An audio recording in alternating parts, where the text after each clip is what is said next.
They expected interrogation and torture, but the American soldiers brought pumpkin pie and hot cocoa instead. November 25, 1969. Firebase Bastogne, Tua Tien Province, South Vietnam. 18 Viet Cong prisoners sat in a sandbagged holding area, hands zip-tied, eyes fixed on the muddy ground. They ranged in age from 17 to 43. Farmers, students, laborers who'd been recruited or forced into service. They'd been captured 2 days earlier during a dawn raid on their jungle position, expecting immediate execution by the American imperialists they'd been warned about for years.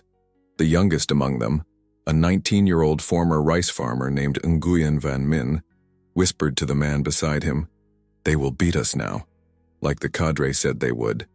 No one disagreed. Every prisoner in that holding area had absorbed years of propaganda from political officers and party cadres. Americans were monsters. They tortured captives with electricity and water. They cut off fingers and ears. They burned prisoners alive. The party had been explicit. Capture by Americans meant unspeakable suffering, followed by death. Min's wrists ached from the plastic restraints. His stomach churned with fear and hunger. They hadn't eaten in nearly 48 hours. The last meal had been a handful of cold rice eaten crouched in a bunker, while American artillery pounded their position into mud and splinters. Footsteps approached. Multiple sets, boots squelching through mud. Min tensed, bracing for the beatings to begin. Around him, other prisoners did the same, shoulders hunching, bodies preparing for blows. But the footsteps stopped without violence. When Min finally looked up, 3 American soldiers stood before the group carrying cardboard boxes and a large metal container. One soldier, a sergeant with a kind face and tired eyes, spoke in Vietnamese, his accent thick but understandable. "Today is American holiday, Thanksgiving. We share food with you." Min stared in confusion. Holiday? Share food? This made no sense. Political officers had been clear. Americans showed no mercy, celebrated no holidays with prisoners, shared nothing except pain. The soldiers opened the boxes and began distributing items wrapped in foil. Min received his portion with trembling hands, still expecting some cruel trick. He unwrapped the foil slowly. Inside was a slice of pie, orange in color, sitting in a flaky crust, still slightly warm. The smell was strange but not unpleasant. Cinnamon, nutmeg, sweetness he hadn't encountered in years. "Pumpkin pie," the sergeant explained in Vietnamese. "Traditional American food for Thanksgiving." Around him, other prisoners received the same portions. Then came something even more impossible. The soldiers poured hot liquid from the metal container into small paper cups and distributed them.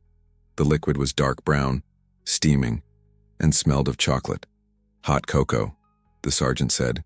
"Drink slow, is hot." Min held the cup and the foil-wrapped pie, his mind unable to process what was happening. This violated everything he'd been taught. Americans didn't feed prisoners. They certainly didn't give them desserts and hot drinks on their holidays. They tortured, they killed. That's what the cadre had repeated endlessly during political education sessions. But here was evidence to the contrary. Warm pie in his hands, hot cocoa steaming in a cup, American soldiers distributing food without cruelty or mockery.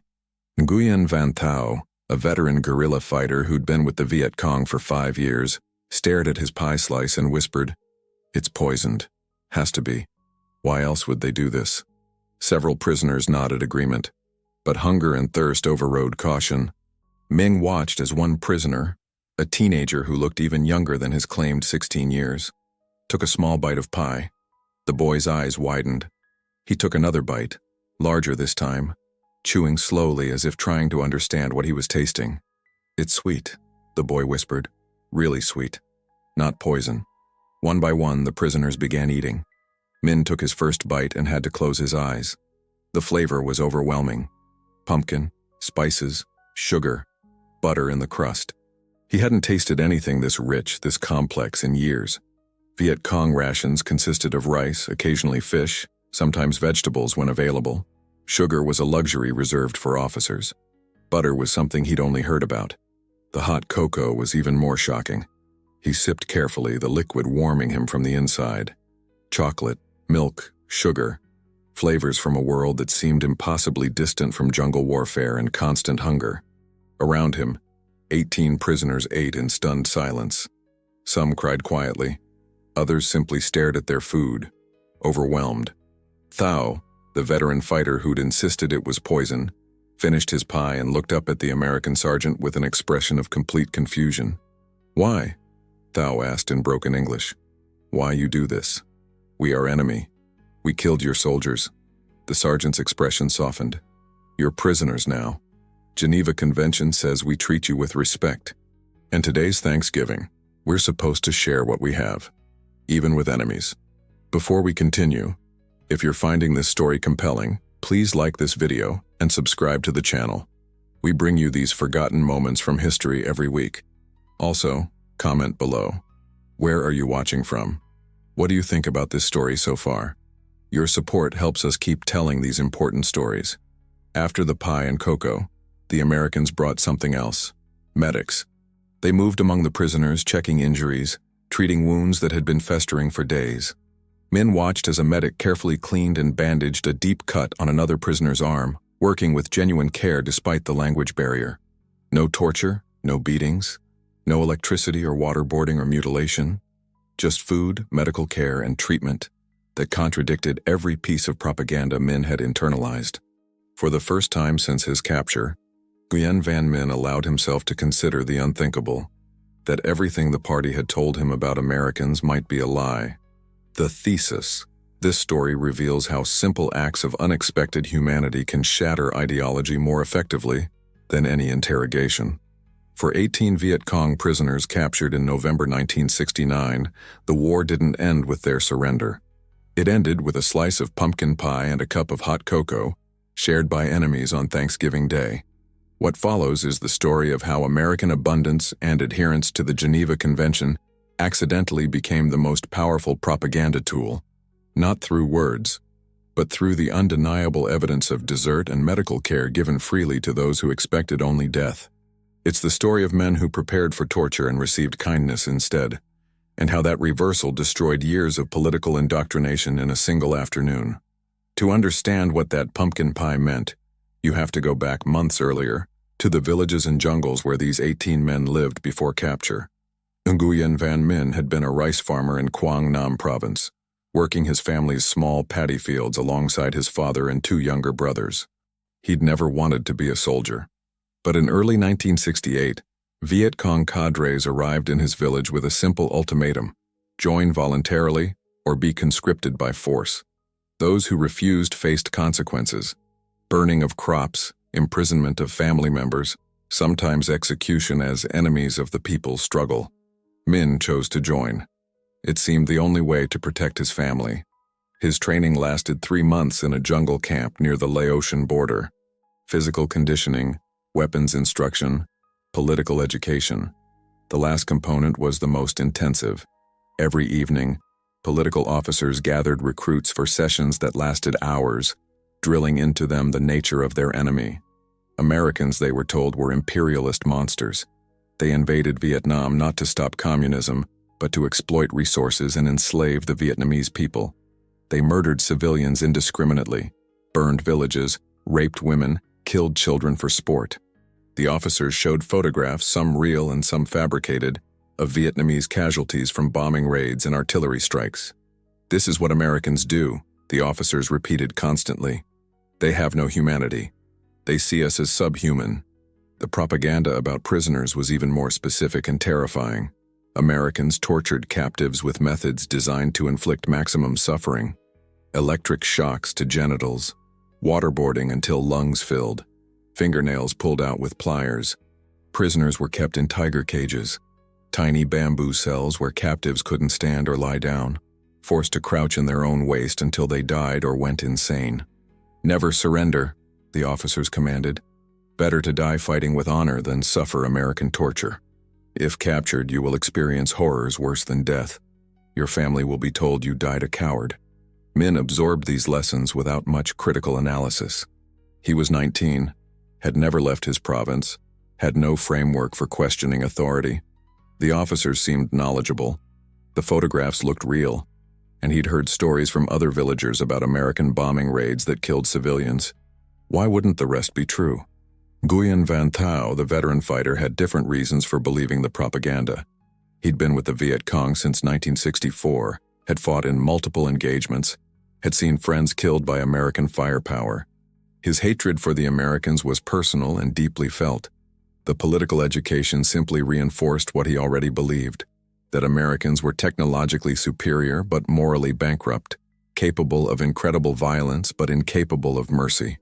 By mid-1969, Min's unit operated in the mountains west of Hue, conducting ambushes on American patrols and South Vietnamese convoys. Life was brutal. They lived in underground bunkers to avoid detection, moving only at night. Food was scarce, usually rice supplemented with whatever they could forage or steal from villages. Medical supplies were almost non-existent. Men died from infected wounds that would have been easily treatable with antibiotics. The constant hunger was the worst part. Min lost weight until his ribs showed through his skin. His uniform hung loose, held up by a rope belt. He dreamed about food constantly, the meals his mother used to prepare, the special dishes served during Tet celebrations, even just plain rice with fish sauce. When political officers visited to deliver supplies and new orders, they always included updated propaganda. "The Americans are losing," the officers proclaimed. "The Tet offensive proved they're weak. They have superior weapons but no will to fight. We are winning through determination and sacrifice." But Min noticed contradictions. If Americans were losing, why did they control the skies completely? Why could they call in artillery that destroyed entire grid squares? Why did his unit spend most of its time hiding instead of fighting? He kept these questions to himself. Asking them aloud would be interpreted as defeatism, potentially resulting in punishment or execution by political commissars. The operation that led to Min's capture began on November 22, 1969. His unit, about 40 fighters, was ordered to ambush an American patrol near Firebase Bastogne. Intelligence suggested a small unit, lightly armed, moving through a jungle trail, easy targets. But the intelligence was wrong. The American patrol was larger than expected and supported by helicopter gunships. The ambush turned into a disaster within minutes. Helicopter machine guns tore through the jungle canopy. American soldiers returned fire with overwhelming volume. Min's unit scattered, fleeing in different directions. Min ran until his lungs burned until he couldn't run anymore. He hid in a tunnel entrance, hoping the Americans wouldn't find him. But tracker dogs located the position. He heard American voices shouting commands in English he didn't understand. Then flashlights in the darkness, weapons pointed at him, hands pulling him roughly from the tunnel. This was it, he thought. This was where the torture would begin. But instead of beating him, the Americans zip-tied his wrists, searched him for weapons, and led him to a clearing where other captured guerrillas were being gathered. 18 in total. They were given water, clean water in canteens, and told in broken Vietnamese to sit and wait. Min sat in the mud, trembling, waiting for the pain to start. The political officers had been clear about what came next. Interrogation through torture, electric shocks, waterboarding, beatings. Americans had no honor, no respect for prisoners, no adherence to international law. But hours passed without torture. Instead, American medics checked prisoners for serious injuries. They bandaged wounds. They offered more water. When one prisoner complained of fever, a medic took his temperature and gave him pills. Min couldn't process it. Where was the torture? Where were the electric prods and the waterboards? Where was the unspeakable suffering the political officers had promised? They were loaded onto helicopters, not crammed into cargo holds, but seated on benches with seat belts. The flight to Firebase Bastogne took 20 minutes. When they landed, they were led to a sandbagged holding area and told to sit. Guards stood watch but didn't beat them, didn't mock them, didn't do anything the propaganda had predicted. That night, the prisoners received food: rice, canned vegetables, and water. Not much, but more than they'd eaten in their last week with the Viet Cong. They were given thin blankets against the cold. When one prisoner asked to urinate, guards escorted him to a latrine and back without violence. Min lay awake that night, his mind cycling through everything he'd experienced since capture. Nothing matched the propaganda. The Americans had weapons pointed at them, yes, but hadn't used them except during combat. They'd provided water, medical care, food, blankets. They'd treated prisoners not as subhuman enemies, but as people. The cognitive dissonance was overwhelming. If the propaganda about torture was wrong, what else was wrong? If Americans followed rules about prisoner treatment, what did that say about the party's claims of American barbarism? He fell asleep without answers, his worldview already beginning to crack. And then came Thanksgiving, and everything the party had taught him shattered completely. November 25th, 1969. Thanksgiving Day at Firebase Bastogne dawned cold and misty. The American soldiers stationed at the firebase had been receiving Thanksgiving supplies for days via helicopter resupply. Frozen turkeys, canned vegetables, instant mashed potatoes, cranberry sauce, pumpkin pie mix, and all the fixings for a traditional holiday meal.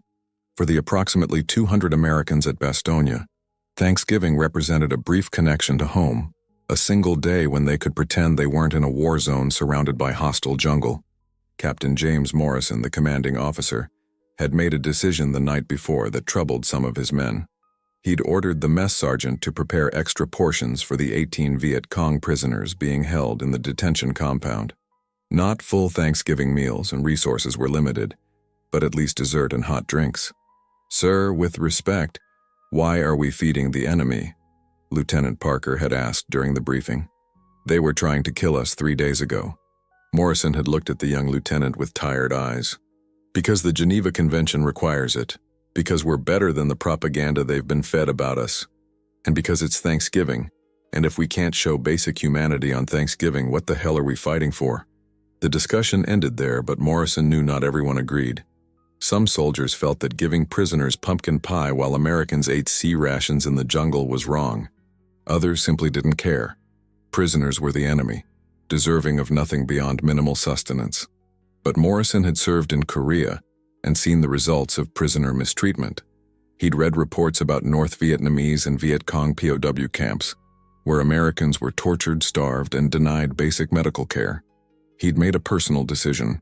His firebase would follow the Geneva Convention strictly, even when the enemy didn't reciprocate. At 1400 hours, Sergeant Martinez and 2 other soldiers carried the boxes of pie and the container of hot cocoa to the detention area. Martinez spoke reasonable Vietnamese. He'd grown up in a neighborhood with a large Vietnamese refugee community in California and had picked up conversational skills from childhood friends. When they approached the 18 prisoners sitting in the mud, Martinez saw the fear in their eyes. These men expected violence. They'd been conditioned to expect it through years of propaganda and political education. "Today is American holiday," Martinez said in Vietnamese, speaking slowly to ensure understanding. "Thanksgiving. We share food with you." The prisoners stared in disbelief. Martinez and his companions began distributing foil-wrapped slices of pumpkin pie, followed by paper cups of steaming hot cocoa. The reactions were immediate and visceral. Nguyen Van Minh received his portion and simply stared at it, unable to comprehend what was happening. The propaganda had prepared him for torture, not dessert. The cognitive dissonance was so extreme it felt physically painful. "Eat," Martinez encouraged. "Is good, not poison, just pie." Slowly, hesitantly, the prisoners began to eat.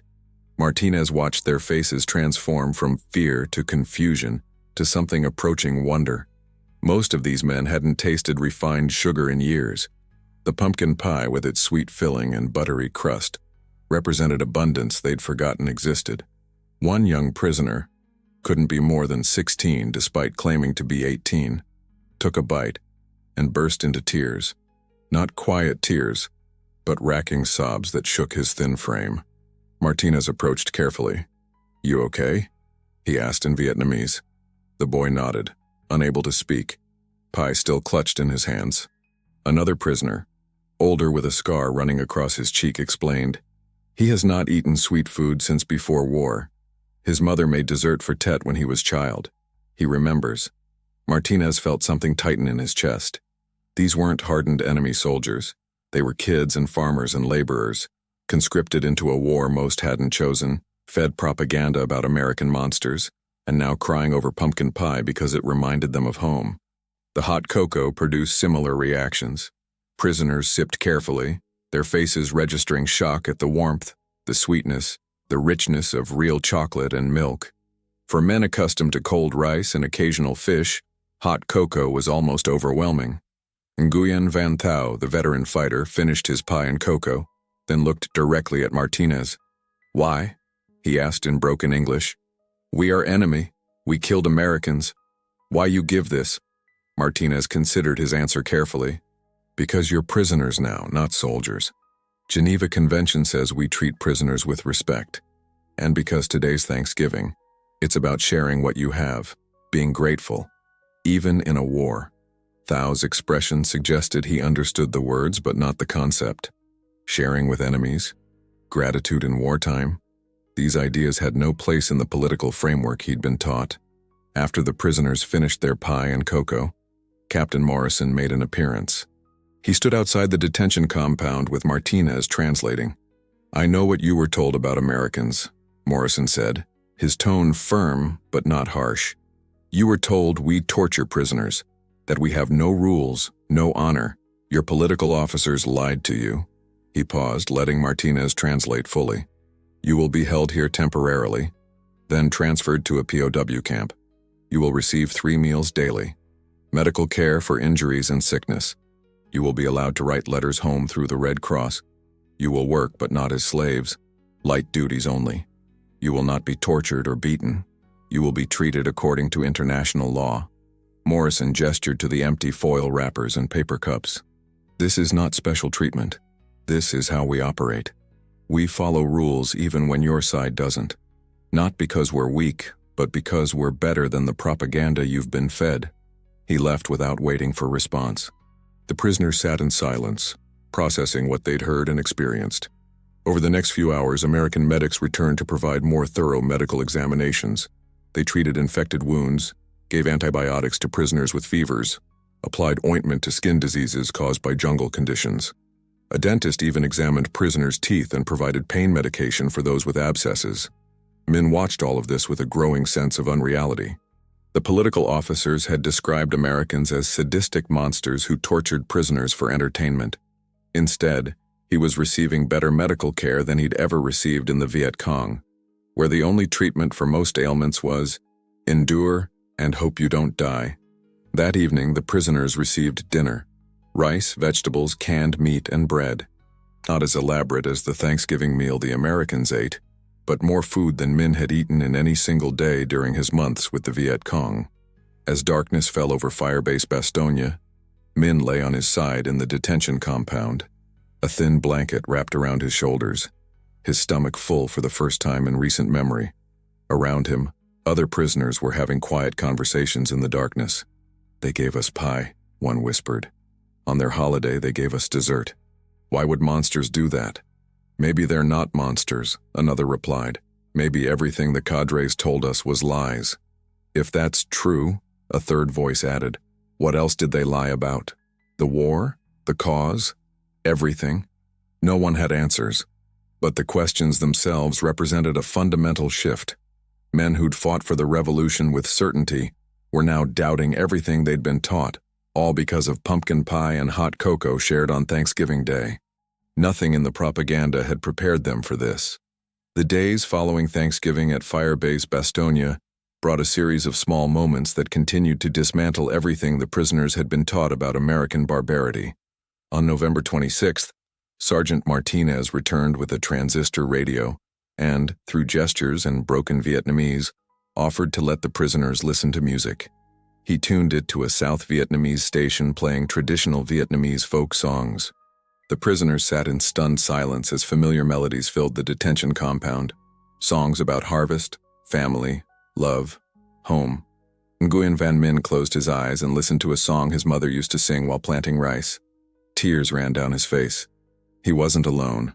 Around him, hardened guerrilla fighters wept openly at hearing music that connected them to lives they'd left behind. Martinez didn't mock them. He simply sat outside the compound, smoking a cigarette, letting them have this moment of humanity. Later that day, American chaplain Lieutenant Roberts visited the prisoners. Through Martinez's translation, Roberts asked about their religious beliefs. Several prisoners identified as Buddhist. Roberts arranged for a small Buddha statue to be placed in the compound and provided incense sticks so prisoners could maintain basic religious observances. This shocked the prisoners more than the pie had. The political officers had insisted Americans were godless imperialists who respected no religion, who destroyed temples and persecuted believers. Yet here was an American military officer actively facilitating Buddhist practice for enemy prisoners. "Why do you do this?" Nguyen Van Thao asked Roberts through Martinez. "We are not Christian. Not your religion? Why help?" Roberts smiled gently. "Because religious freedom is an American value. We don't impose our faith on others. And because every person has the right to worship according to their conscience, even in captivity." Thao stared at the Buddha statue for a long time after Roberts left. His entire ideological framework was crumbling. The party had taught him that Americans were cultural imperialists who destroyed indigenous traditions. Yet Americans were providing religious accommodations that the Viet Cong leadership, despite being Vietnamese, often denied in favor of strict political atheism. The medical care continued to be the most tangible demonstration of American humanity. On November 27th, one prisoner, a 40-year-old farmer named Le Van Duc, developed a high fever and severe cough. An American doctor examined him, diagnosed pneumonia, and immediately started him on intravenous antibiotics. For the next 3 days, American medics monitored Duc around the clock, adjusting his IV fluids, checking his temperature, ensuring he received proper medication. By November 30th, his fever had broken. He would survive. Men watched this with growing confusion. In the Viet Cong, Duc would have been left in a bunker with a cup of water and hope.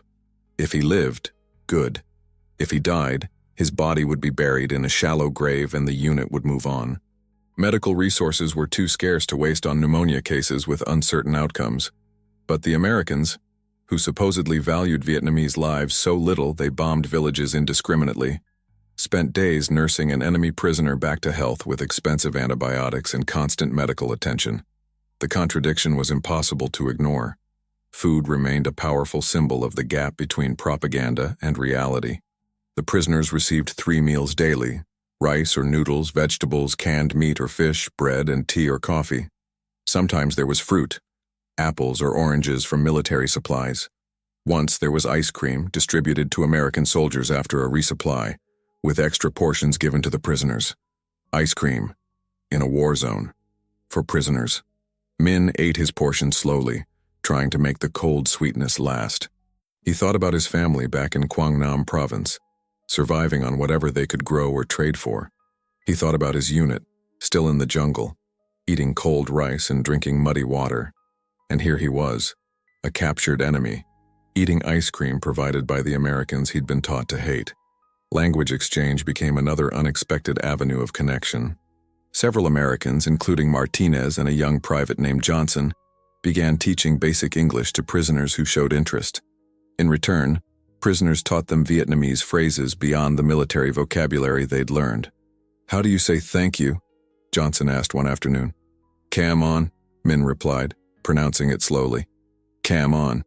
Cam on," Johnson repeated awkwardly, his tonal pronunciation terrible but his effort genuine. They laughed together, prisoner and captor, enemies sharing a moment of human connection over language barriers. These small exchanges revealed something the propaganda had never acknowledged: that individual Americans were just young men, often teenagers, scared and homesick and trying to survive a war they didn't fully understand. They weren't monsters. They were human. On December 1st, the Red Cross visited Firebase Bastogne to process the prisoners for transfer to a larger POW camp. A Red Cross representative interviewed each prisoner privately, asking about treatment, injuries, and needs. He explained that prisoners could write letters home, which would be censored, but delivered through Red Cross channels. "You can write to your family?" Min asked in disbelief. "Yes," the representative confirmed. "It may take weeks or months for the letter to reach them, but they will know you're alive." That evening, Min composed his first letter home, writing carefully on the paper the Red Cross provided. He couldn't say much. The letter would be censored for military information, but he could say the essential thing: "I am alive.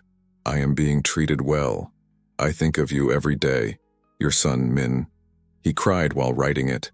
overwhelmed by the realization that his family might learn he'd survived when they'd probably been told he was dead or missing. Around him, other prisoners wrote their own letters. The detention compound was silent except for the scratching of pencils on paper and occasional quiet sobs from men writing to families they might never see again. The evening of December 2nd brought an unexpected moment. Captain Morrison authorized a small gathering where American soldiers could interact with prisoners informally, supervised but not hostile. A guitar appeared, someone's personal instrument, and a soldier played folk songs. American songs first. Then at the prisoner's request, he attempted Vietnamese melodies with coaching on the chords. The result was terrible musically, but beautiful humanly. Americans and Vietnamese sitting together, making music, sharing brief peace in the middle of war. Sergeant Martinez sat next to Thao, the veteran fighter, and offered him a cigarette. They smoked in companionable silence, watching the younger soldiers and prisoners laugh over the guitar player's mistakes. "In different world, we are not enemies," Thao said quietly in broken English. "Different world may be friends." Martinez nodded. "Yeah, maybe. War makes enemies out of people who'd get along fine otherwise. Your country very rich," Thao observed. "You have food, medicine, music, everything. You share even with prisoners. Why you share?" Martinez considered the question carefully. "Because we're supposed to be the good guys. If we act like monsters, we become monsters. The way we treat prisoners says something about who we are. We want to be people who share even with enemies. Does that make sense?" Thao nodded slowly. "I think yes. Makes sense. But also make me question everything I was told about Americans." "What were you told?"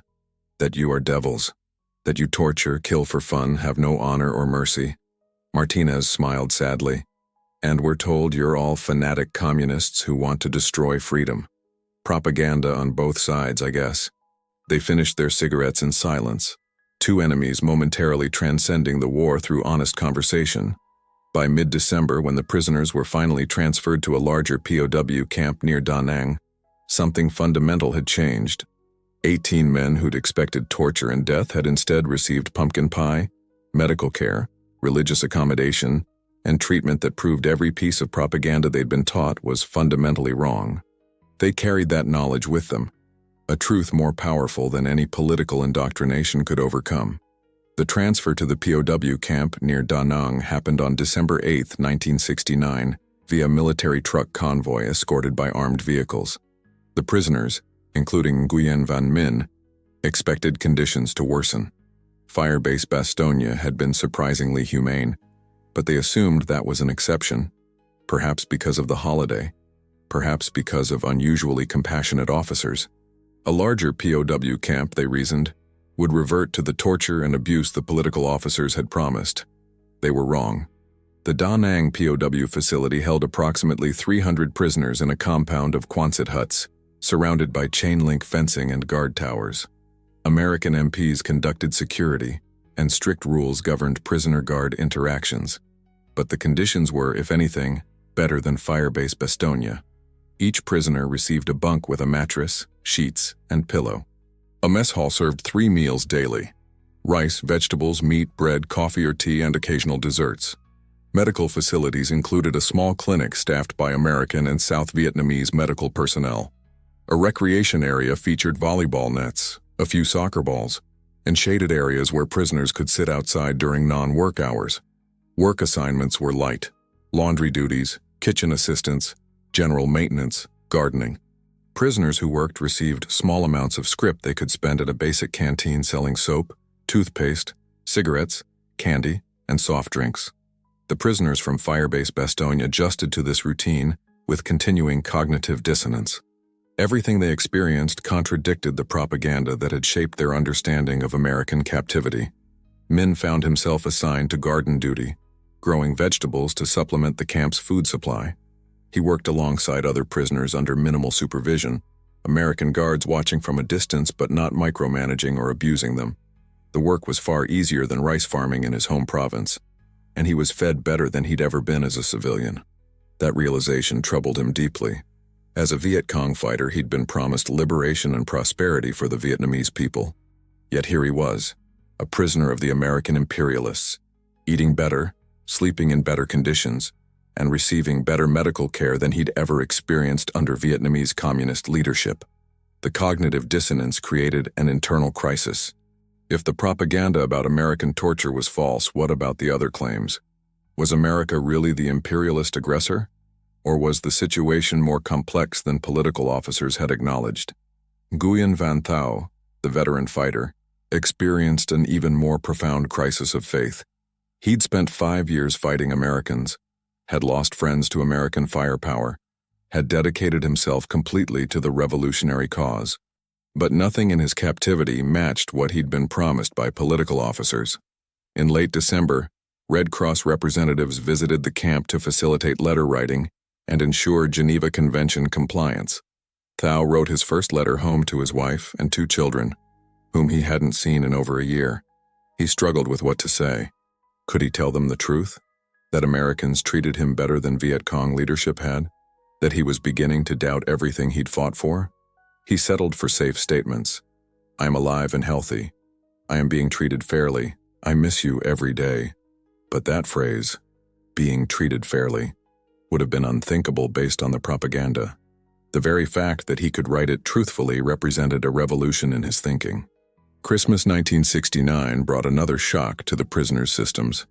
The Americans celebrated their holiday with decorations, music, and a special meal, and they included the prisoners in the celebration. The mess hall served turkey, mashed potatoes, vegetables, rolls, and pie to both American personnel and prisoners. A chaplain offered a brief prayer, translated into Vietnamese, thanking God for peace on earth and goodwill toward all people. Christmas carols played on speakers throughout the compound. Men sat at a long table with other Vietnamese prisoners, eating turkey and watching American soldiers sing Christmas songs. The surrealism was overwhelming.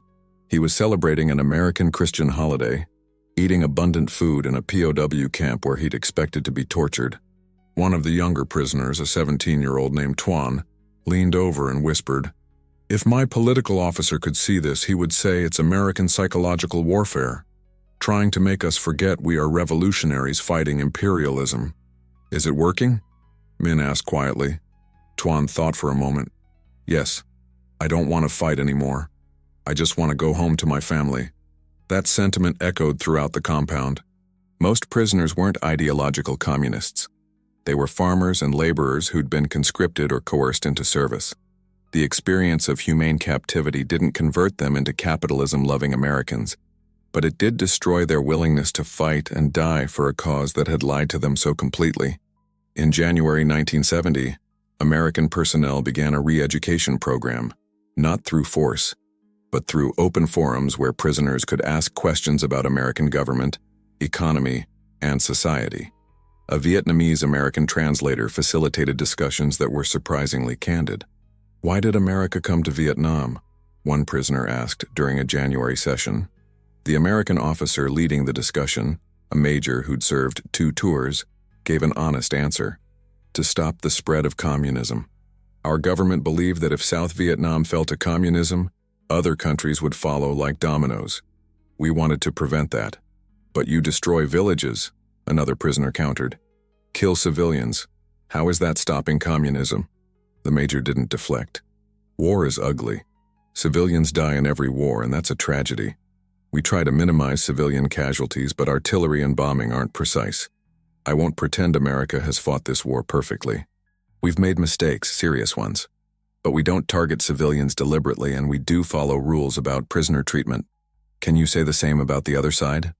The question hung in the air. Prisoners exchanged glances. They knew that Viet Cong and North Vietnamese forces regularly executed prisoners, especially South Vietnamese officials and soldiers. They knew that American POWs held in North Vietnam were tortured systematically. They knew the revolutionary leadership showed no mercy to traitors and collaborators. The conversation continued without propaganda from either side, just honest, difficult discussion about war, ideology, and the gap between ideals and reality. Not every prisoner was swayed. Some remained committed communists who viewed American kindness as manipulation, but many, including Min and eventually Thao, began to reconsider their entire understanding of the conflict. By March 1970, Min had been in American captivity for 4 months. He'd gained weight, His health had improved dramatically with regular meals and medical care. He'd learned basic English. He'd written 3 letters home and received 1 reply. His mother confirming the family was alive, expressing relief that he'd survived. He thought often about the pumpkin pie and hot cocoa on Thanksgiving Day, the moment his worldview had begun to crack. He thought about the Buddha statue at Firebase Bastogne, the medical care that saved Levan Duke's life, the Christmas turkey, the honest conversations in re-education forums, and he reached a conclusion that would have been impossible 4 months earlier.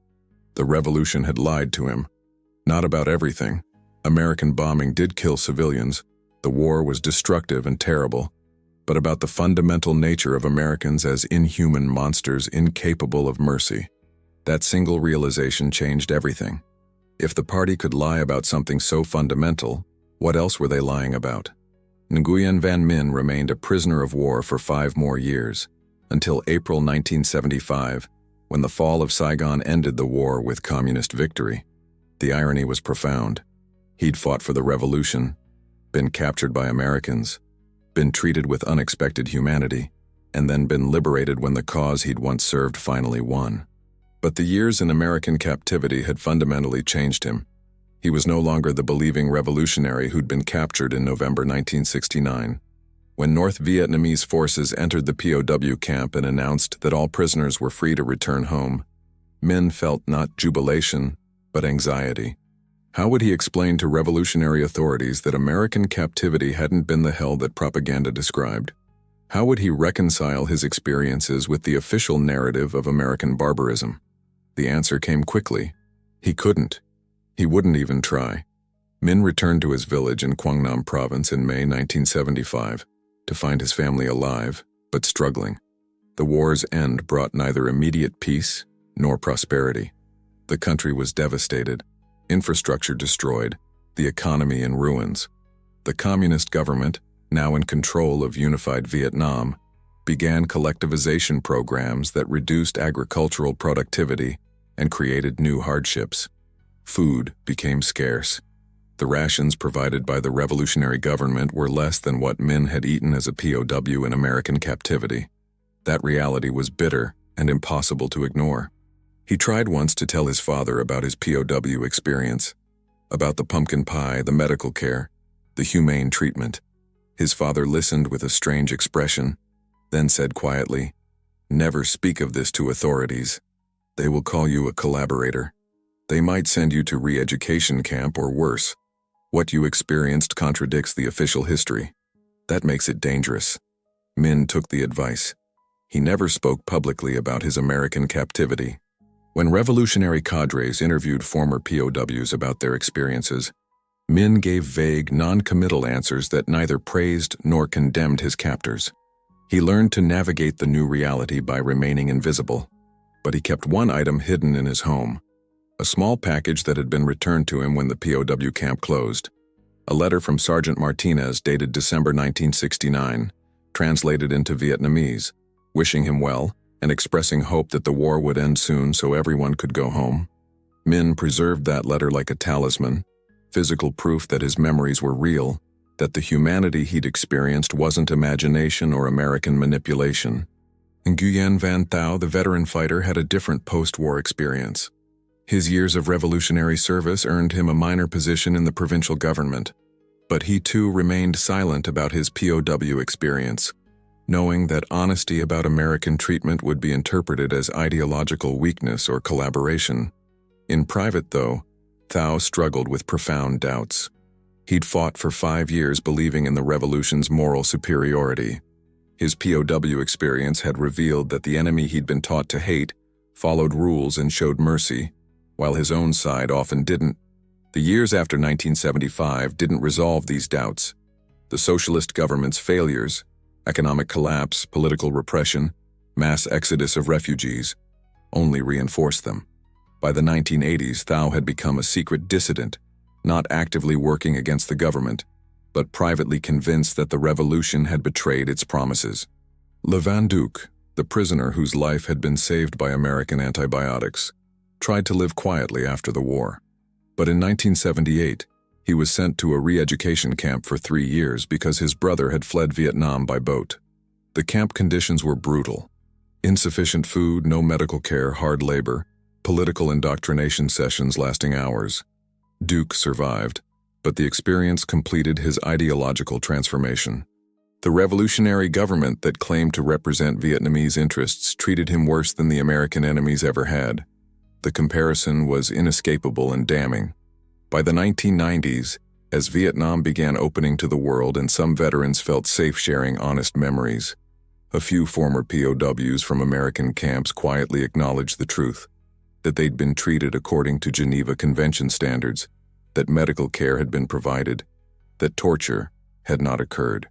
These admissions were controversial and politically dangerous. Official Vietnamese history portrayed all American conduct as criminal, all American soldiers as war criminals. Acknowledging humane treatment complicated that narrative in uncomfortable ways. But truth has a way of emerging despite political inconvenience. In 2008, a Vietnamese documentary filmmaker interviewed former POWs about their experiences. Several, now elderly and less concerned about political consequences, spoke candidly. One interview showed a 78-year-old former prisoner, his face deeply lined, speaking in a quiet voice. They gave us pumpkin pie on their Thanksgiving, hot cocoa. They treated our wounds. I gained weight in their prison. When I came home after the war, I was healthier than when I was captured. How do you explain that? How do you reconcile that with what we were told? The documentary never aired officially in Vietnam, but bootleg copies circulated, shared quietly among those willing to question official narratives. In 2015, Nguyen Van Minh was 75 years old, a grandfather many times over, living in his ancestral village. A foreign journalist researching Vietnam War POW experiences tracked him down and requested an interview. Minh hesitated, but eventually agreed on condition that his full name not be used in publication. The interview took place in his small home, his wife bringing tea and then leaving them alone to talk. "What do you remember most clearly about your captivity?" the journalist asked. Minh thought for a long moment. "The pumpkin pie," he finally said. "November 1969, at Firebase Bastogne. I'd been captured 2 days before. I expected torture. Instead, Americans gave us pie and hot cocoa on their holiday. I couldn't understand it. Everything I'd been taught said this was impossible. Did it change your view of Americans? It destroyed everything I believed. Not just about Americans, but about the revolution, the war, everything. I realized I'd been fighting for lies. The enemy I was taught to hate showed me more humanity than my own leaders ever had." "Do you regret fighting?" Minh's eyes filled with tears. "I regret that my country suffered. I regret that so many died. I regret that the revolution promised liberation but delivered poverty and repression. But I don't regret learning the truth, even if it came from enemy hands offering pumpkin pie." The journalist's article was published in an international magazine but was banned in Vietnam.